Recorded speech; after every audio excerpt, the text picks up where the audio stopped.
Hello everybody and welcome to this module on DNase I Footprinting. So I'll be discussing DNase I Footprinting. So what we have to recognize is that genes are switched on and off using control sequences. So if we have a gene here, if we were to draw a gene, let's say we have a gene right here, and we were to say that in this region right here, we have a promoter for the gene, and then we have various control sequences. So we can draw various control sequences here. And these control sequences help turn on the gene or turn off the gene. So these are control sequences. And sometimes we want to study the control sequences or the regulatory proteins that bind to these control sequences. So these control sequences can be bound by various regulatory proteins that may do various things. So these are bound, these control sequences are bound by regulatory proteins, And this may do one of two things. This may repress expression, or on the other hand, this may induce the expression of the gene. And sometimes we want to study the regulatory proteins or the control sequences of those genes. So how do we do that? There are various methodologies by which we can do that, but one way is to perform footprinting with DNase I. This is so that we can identify the position where a protein is bound. So let's say we have a DNA molecule of interest. We'll draw a DNA molecule of interest. We'll draw several of these DNA molecules of interest. So we have DNA molecules of interest. And what we can do is we can first end label these DNA molecules. So we can end label the DNA molecules. And so we can redraw those DNA molecules. Let's redraw those DNA molecules. And now they're end labeled. So we can end label them here. Let's say we end label them in this color right here. So we'll add an end label here, an end label here, an end label here, and an end label here. And then what we can do is we can then add the regulatory protein of interest. So we know that the regulatory protein binds to this DNA sequence at some point. So we can add the regulatory protein of interest, and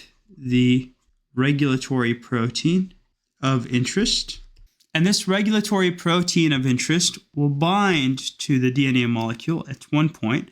So we'll redraw the DNA molecules of interest, and these DNA molecules have already been end labeled. So we'll draw the end label here so that we can detect them in gel electrophoresis.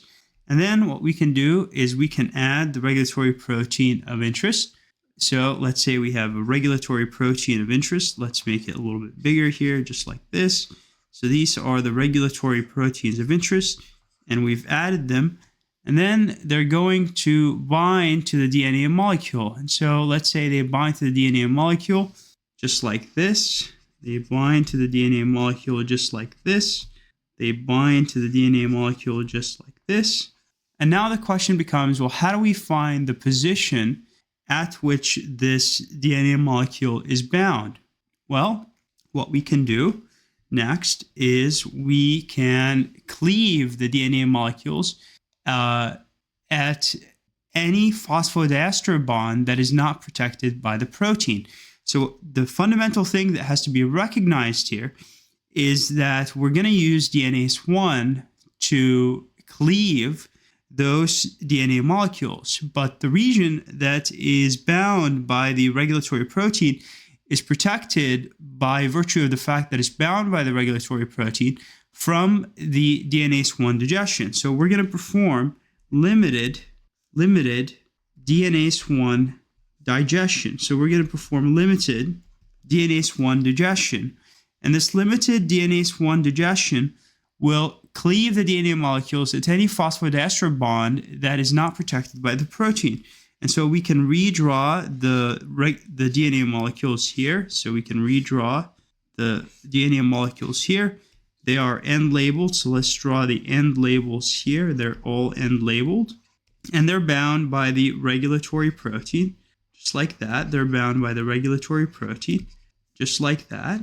And then the cleavage will happen next. Now, in terms of the cleavage can happen at various points whereby the protein is not bound by the regulatory protein. So, for instance, you can have a cleavage. Oh, let's do this instead. So we can have a cleavage at this point, and we can say have a cleavage at this point. And let's say we have a cleavage at, let's say, this point. Then we might have a cleavage at this point. So we can have cleavage at various points. So basically what we have here is cleavage at any point not protected by the protein. So cleavage at phosphodiester bonds, not protected by the regulatory protein. And so what we can do next is we can do the following. We can remove the protein. So we can remove the protein and perform gel electrophoresis and detect the end label. So we'll remove the proteins, remove the regulatory proteins, and also, in addition, we're going to perform gel electrophoresis. And also, in addition, we are going to detect the end label. And so the result is something akin to the following. So we'll perform gel electrophoresis. So we can draw a slab of gel here. We can draw a slab of gel here. And then what we can do is we can then have two lanes, for instance. We can have a control lane. So let's say we can have a control lane here. We can have a control lane whereby we have no protein bound. So no bound proteins in this lane. We have no bound regulatory proteins. And then we'll have the actual DNA plus the bound protein. So we'll have on the other lane, DNA plus the bound protein. DNA plus the bound protein. So in the control lane, what's going to happen is because this digestion that we performed here, the digestion that we performed here is going to occur at phosphodiester bonds not bound by the protein. What we will have is that the result will be a family of fragments differing in size by just one nucleotide. So we'll have a family of labeled fragments differing in size by just one nucleotide. And so what we will have is something akin to the following. We will have something akin to the following. Let me draw this in a different color, actually. Just do this color right here. Okay. So we'll have something like this, whereby this is representing the different DNA fragment sizes. So that we might have a DNA fragment size. On the very top, you'll have the largest DNA fragment size. So for example, the DNA fragment size here might look something like this. It might look something like this. And then the next one might look a bit smaller by one nucleotide smaller. Then the next one will look one nucleotide smaller, and so forth and so on. Now, on the other hand, where we have the DNA and the bound protein, we'll have a similar lanes, but there's only one difference in the sense that the position where the protein is bound, in that area, there was no fragmentation, there was no cleavage of the DNA. So what we will have is a gap, and so we will have a gap. So we'll have something that looks like this. Let's say something that looks like this. So we'll have something that looks like this. And here we have a gap. So in this area, right here, we have a gap. I'll discuss this gap in a bit. But this, if we were to draw the actual DNA molecules and how they would look like, you'd have, say, one DNA molecule here, the largest one, then one that is a bit smaller, and one is that is a bit smaller like this. Then we'll have one that looks like this, and one that looks like this, and one, we'll draw this a bit bigger, and so forth and so on. And then, of course, you have the end labels. You have the end labels, just like that. So you can see that we have a gap here. And this gap is called the footprint. This gap is called a footprint. And so the position where the protein is bound is going to be located here. If we want to identify the position where the protein is bound, it's going to be located here. So it's going to be located here. It's going to be located in this area. So here you have the position where the protein is bound. The position where the protein is bound. So basically in this area right here, is the position where the protein is bound. And so the key thing that has to be recognized here is that a protein that is binding to the region of DNA is protecting that region of DNA from cleavage by DNase I. But this is how we identify the position where the protein is bound. We do this via DNase I footprinting, as I outlined here.